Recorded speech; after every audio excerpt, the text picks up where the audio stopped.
സ്കൂളിനെതിരെയുള്ള ഒരു ഗോഡൌൺ പോലത്തെ സ്ഥലത്ത് വെച്ചാ എനിക്ക് ബോധം തെളിഞ്ഞത്.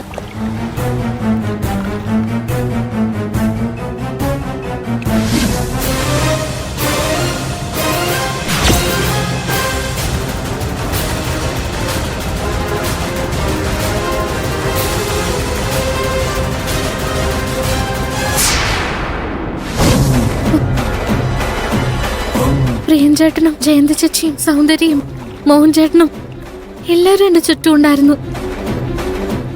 ബോധം കെട്ടുകിടന്ന എന്നെ അവരെ കണ്ടുപിടിച്ചത്. അയ്യോ, അവൾക്കെല്ലാം ഓർമ്മ വന്നു. ഞാനാണ് അവളെ അവിടെ കൊണ്ടുപോയി കിടത്തിയതെന്ന് അവൾക്ക് ഓർമ്മ കാണുമോ? അങ്ങനെയാണെങ്കിൽ എല്ലാം ഇന്നത്തോടെ അവസാനിക്കും. നിന്നെ അവിടെ കൊണ്ട് ഇട്ടതാരാണെന്ന് നിനക്ക് ഓർമ്മയുണ്ടോ? ഇല്ല.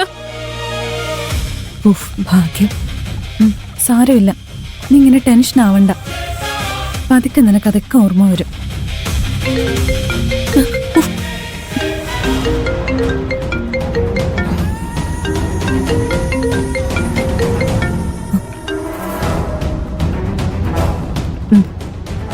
കൈലാഷ്, മുക്ത, നീ എവിടെയാ? ഞങ്ങൾക്ക് സംസാരിക്കുന്നുള്ളല്ലേ ഞങ്ങൾ സംസാരിച്ചു കഴിഞ്ഞു. ഇനി നീയാണ് ലാസ്റ്റ് പ്രസന്റേഷൻ ചെയ്യേണ്ടത്. ഒന്ന് വേഗം വാ. We are waiting for you. Just 5 minutes. ഞാൻ വാഷ്റൂമിലാ, ഇപ്പൊ വരാം.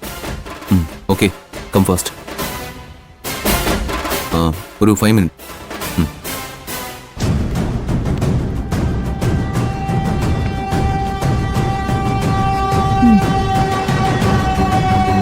ആ നശിച്ച രാത്രി എന്താ നടന്നത്? എനിക്കൊരു ഓർമ്മയും കിട്ടുന്നില്ലല്ലോ ഭഗവാനെ. നീ ഇങ്ങനെ ധൈര്യം കൈവിടല്ലേ. നമ്മൾ ഇത്രയൊക്കെ കണ്ടുപിടിച്ചില്ലേ. അധികം വൈകാതെ നിന്നോടിത് ചെയ്തത് ആരാന്ന് നമ്മൾ കണ്ടുപിടിക്കും. ഇപ്പോ ആവശ്യത്തിന് സമയമായില്ലേ?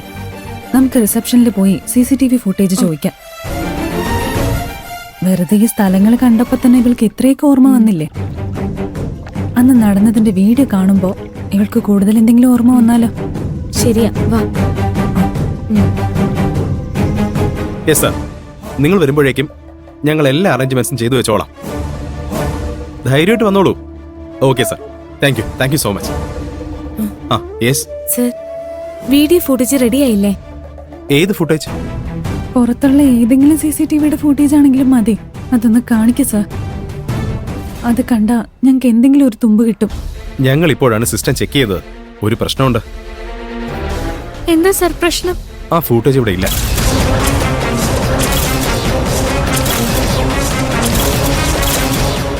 പുറത്തുള്ള CCTV ഓഫ് ചെയ്തിട്ടില്ലെന്നല്ലേ നിങ്ങൾ പറഞ്ഞത്? CCTV ക്യാമറകളെല്ലാം ഓൺ ആയിരുന്നു. പിന്നെ എന്താ സർ കുഴപ്പം? ആ വീട് ഞങ്ങൾക്കൊന്ന് കാണിച്ചു തന്നാ പോരെ? ഇങ്ങനെയുള്ള കാര്യങ്ങളിൽ കമ്പനിക്ക് ചില പോളിസികളുണ്ട്. CCTV ഫുട്ടേജ് അങ്ങനെ കുറെ കാലത്തേക്കൊന്നും ഞങ്ങൾ സൂക്ഷിക്കില്ല മാഡം. കുറച്ചു കാലം കഴിഞ്ഞാൽ അത് ഓട്ടോമാറ്റിക്കായിട്ട് ഡിലീറ്റ് ആവും. 2 മാസത്തേക്കാണ് ഞങ്ങൾ ബാക്കപ്പ് ചെയ്ത് വെക്കാറുള്ളത്. ഈ പ്രോഗ്രാം നടന്നിട്ട് 2 മാസമല്ലേ ആയിട്ടുള്ളൂ? അതിലും കുറച്ച് കൂടുതൽ ദിവസങ്ങളായി. അന്നത്തെ CCTV ഫുട്ടേജ് എല്ലാം ഒരാഴ്ച മുന്നേ ഓട്ടോമാറ്റിക്കായി ഡിലീറ്റ് ആയിപ്പോയി. നിങ്ങൾ വരാൻ കുറച്ച് വൈകിപ്പോയി. Sorry madam.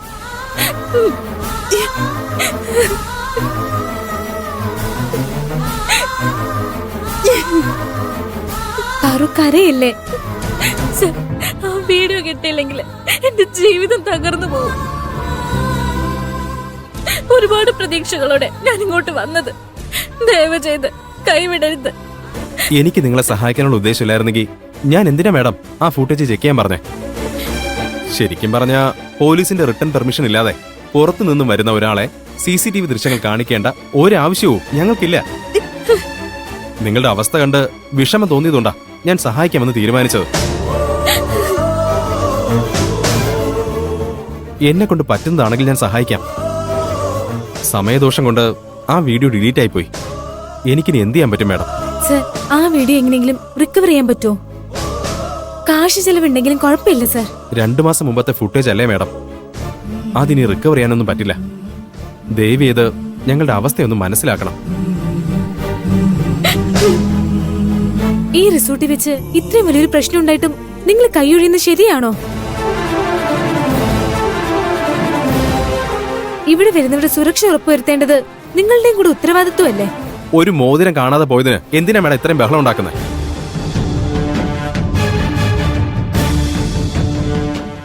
സ്വന്തം കയ്യിലുള്ള സാധനങ്ങൾ സൂക്ഷിക്കാനുള്ള ഉത്തരവാദിത്വം നിങ്ങൾക്ക് തന്നെയാണുള്ളത്.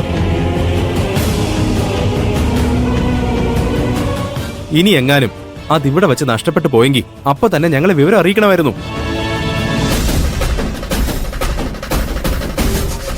ഞങ്ങൾ കൈയോടെ മോതിരം കണ്ടുപിടിച്ച് തന്നേനെ. അല്ലാതെ അത് നഷ്ടപ്പെട്ടു പോയി എന്ന് അറിയ പോലും ചെയ്യാതെ 2 മാസം കഴിഞ്ഞ് വന്ന് അന്വേഷിച്ചാ ഞാനിത് എവിടെ നിന്ന് എടുത്തു തരാനാ? നിങ്ങൾ ഇതുവരെ ഒരു പോലീസ് കേസ് പോലും ഫയൽ ചെയ്തിട്ടില്ല. പിന്നെ എന്ത് അധികാരത്തിലാ CCTV ഫുട്ടേജ് കാണണമെന്ന് ആവശ്യപ്പെടുന്നത്?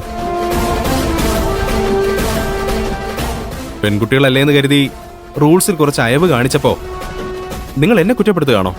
സോറി സർ, അവള് പെട്ടെന്ന് നിയന്ത്രണം വിട്ട് പറഞ്ഞു പോയതാ. ഇത് ഒരുപാട് വലിയ ആളുകൾ വരുന്ന സ്ഥാപനമാ. ദയവ് ചെയ്ത് ഇവിടെ ബഹളം വെച്ച് പ്രശ്നം ഉണ്ടാക്കരുത്. ദയവായി നിങ്ങളൊന്ന് പോണം.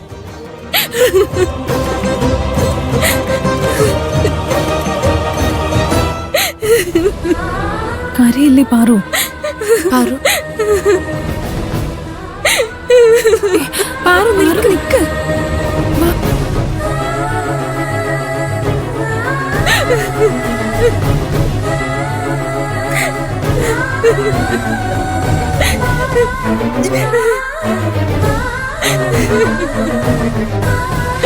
നിന്നെ ഈ അവസ്ഥയിലാക്കിയത് ആരാണെന്ന് നീ കണ്ടുപിടിക്കണം.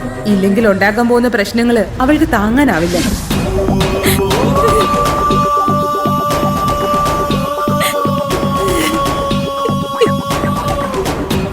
പാറു,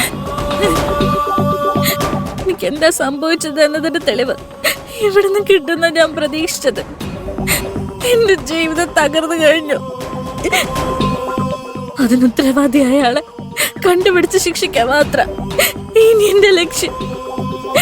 പക്ഷെ അതിന് പോലെ എനിക്ക് കഴിയുന്നില്ല. നമ്മൾ ഒരാഴ്ച മുമ്പ് വന്നിരുന്നെങ്കിൽ ആ വീഡിയോ കിട്ടിയേനെ. നീ ഞങ്ങളോട് എല്ലാ സത്യങ്ങളും നേരത്തെ പറഞ്ഞിരുന്നെങ്കിൽ ആ ഫൂട്ടേജ് കിട്ടിയേനെ.